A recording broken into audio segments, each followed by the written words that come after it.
It was inspired first and foremost by a lesser-known Elizabeth Barrett Browning poem. In particular, it describes, for me anyway, the sort of the momentary madness that people going through grief suffer.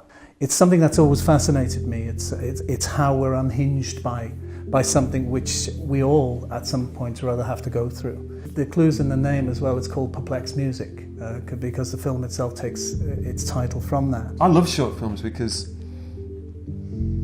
first and foremost, they're not, and this is a pet like of my own, then they don't need to be dialogue heavy.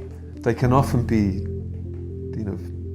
slightly more serious issues. You can suggest something which is far more complex and far bigger than you're able to actually tackle and deal with your 10 minutes on film. It's a story of loss and bereavement, and whether, but you think, immediately you have to think visually. Would we know grief if we saw it?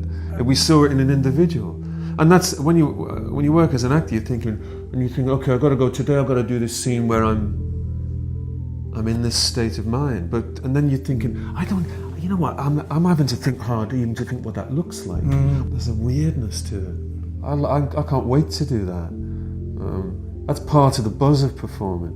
Sometimes the best times are when people challenge you. Yeah, we know you can do that. Stop doing that. Try this, throw you out of your comfort zone a little bit. It wasn't necessarily an idea that I had in mind when I started to write the script. I think it became evident that Paul would be brilliant for it. Because this film is very much about the kind of the busy narrative within the silence, if you like, being the mental state of that central character. You want somebody who can really make all of those active pauses come to life. And so he's the obvious choice. The main aim of this film really is to elevate.